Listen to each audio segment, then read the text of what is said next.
Lire est la seule science, la seule technique dont votre enfant aura constamment besoin tout au long de sa carrière scolaire. Quoi qu'il étudie, il faudra qu'il sache lire. La qualité et la rapidité de sa lecture seront un facteur déterminant dans toutes ses études. Vous savez sans doute que cette question de la lecture entraîne beaucoup de controverses. Doit-on attendre qu'un enfant ait 6 ans et qu'il soit à l'école primaire pour lui apprendre à lire? Ou doit-on au contraire commencer plus tôt? Voici un des points qui séparent les pédagogues.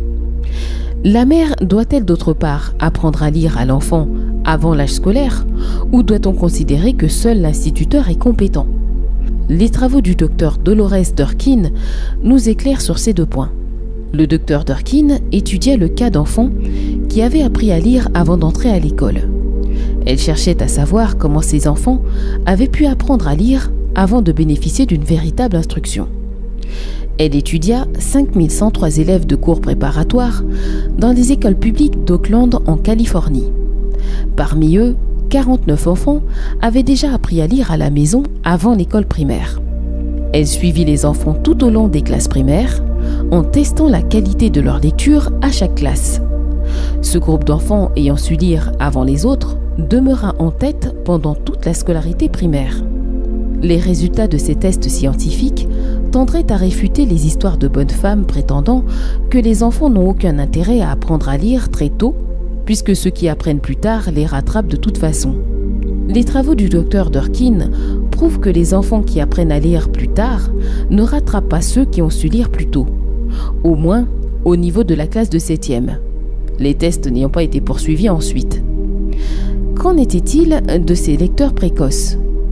Le docteur Durkin put constater qu'ils n'étaient pas nécessairement différents des autres enfants quant à leur intelligence ou leur personnalité. La différence ne se trouvait pas chez les enfants, mais chez les parents, et particulièrement chez les mères. Les mères avaient su leur apporter à la maison une meilleure stimulation ambiante. C'est pourquoi ils avaient appris à lire de bonne heure. Pour prendre un exemple précis, chacune de ces 49 mères avait installé chez elle un tableau noir pour que son enfant puisse dessiner et écrire avant d'entrer à l'école. Dans une seconde enquête, menée à New York, le docteur Durkin sépara les enfants en 2 groupes, l'un expérimental et l'autre de contrôle.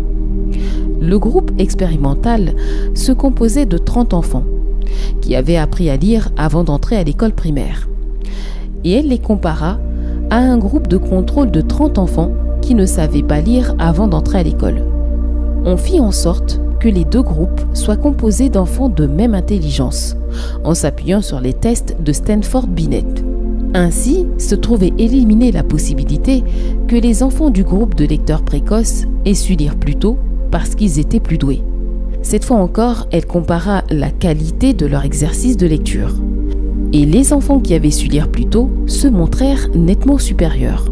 De plus, ils gardèrent cette avance pendant les 3 premières années d'école primaire, durée prévue de l'expérience. On avait donc affaire à 2 groupes d'enfants de même intelligence. Et le docteur Durkin se posa la question: pourquoi un groupe d'enfants apprend-il à lire avant d'aller à l'école et pas l'autre? Cela tient-il à la personnalité des enfants? Non. Le docteur Durkin put obtenir des maîtres des renseignements précis sur la personnalité de ces enfants et dut constater qu'elle était sensiblement la même pour ceux des 2 groupes. En fait, le docteur Durkin ne put trouver aucune différence réelle entre eux. Quelle était alors la différence entre les 2 groupes? Pourquoi l'un d'eux avait-il su lire avant l'autre? C'est là que le docteur Durkin put formuler cette conclusion décisive. La différence ne se trouvait nullement chez les enfants. La différence était chez les mères de ces enfants. Les mères des enfants qui avaient appris à lire tôt avaient su leur apporter à la maison une stimulation ambiante plus importante que pour les lecteurs plus tardifs. Qu'avaient donc fait ces mères de plus que les autres? Elles avaient fait la lecture à leurs enfants avant qu'ils aillent à l'école.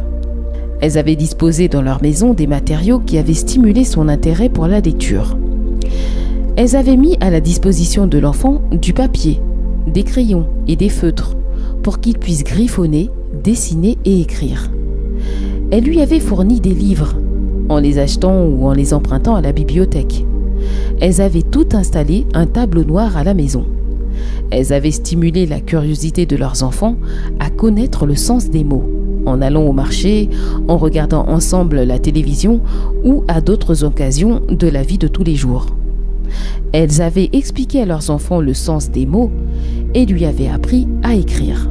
Ces mères ne s'étaient pas seulement montrées différentes des autres par leurs actions, mais aussi par leur attitude et leurs principes. Elles croyaient que les parents doivent enseigner aux enfants d'âge préscolaire des techniques telles que la lecture. Elles refusaient de croire que seul un maître expérimenté doive apprendre à lire à un enfant. En d'autres termes, les mères des enfants qui n'avaient pas appris à lire de bonne heure croyaient que seuls des maîtres ou des maîtresses d'école doivent enseigner la lecture. Les mères des lecteurs précoces croyaient souhaitable qu'une mère apprenne à lire à son enfant à la maison avant qu'il ne fréquente l'école. Toutes les constatations que j'ai citées s'appuyaient sur des chiffres et des différences exprimées en pourcentage entre les deux groupes de mères. Ces différences furent jugées significatives sur le plan statistique. Mais il y avait une autre constatation importante que les chiffres ne pouvaient traduire si facilement, mais qui est apparue au Dr Dorkin comme une différence fondamentale entre les deux groupes de mères. Les mères des enfants qui n'avaient pas appris à lire tôt se disaient uniformément très occupées. Ce mot surgissait à tout moment quand elles parlaient d'elles-mêmes et de leur vie. Elles disaient qu'elles étaient trop occupées pour se consacrer à leur enfant en particulier. Les mères des lecteurs précoces n'employaient pas ces mots pour parler d'elles-mêmes. Toutefois, le docteur Durkin compara ces deux groupes de mères. Elle constata que les mères des enfants qui n'avaient pas appris à lire chez eux ne faisaient en fait rien de plus et n'assumaient pas plus de responsabilités que les mères des lecteurs précoces. Ces dernières, par contre, semblaient s'amuser beaucoup des activités qu'elles avaient avec leurs enfants. L'une d'elles s'exprima ainsi. « Quel plaisir que cet enfant !» Par exemple, la mère d'un enfant qui ne savait pas lire le considérait comme une gêne quand elle l'emmenait au supermarché où son action se limitait à acheter l'épicerie. L'enfant la gênait et l'empêchait de faire ses courses rationnellement et rapidement.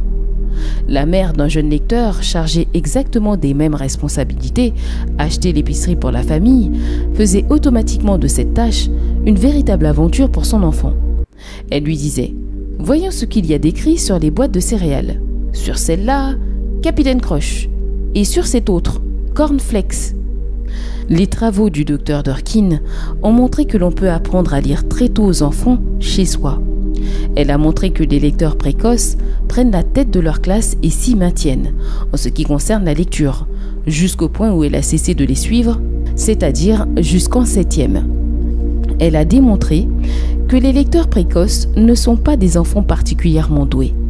Ni leur personnalité, ni leur intelligence, ni rien d'autre ne peut les distinguer de ceux qui lisent plus tardivement.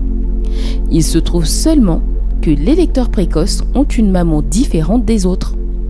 Les résultats de ces travaux font découvrir des perspectives passionnantes pour les mamans d'enfants d'âge préscolaire. Il signifie que si vous voulez que votre enfant soit bon élève, vous le pouvez. Il signifie que si vous lui assurez une ambiance stimulante à l'âge préscolaire, il est fort probable qu'il sera bon élève. Vous aurez remarqué, j'en suis sûre, que les mères de ces lecteurs précoces ont fait exactement ce que j'ai suggéré de faire à la maison pour votre enfant pendant les années qui précèdent son entrée à l'école. La lecture et l'enfant d'âge préscolaire. À suivre. À bientôt.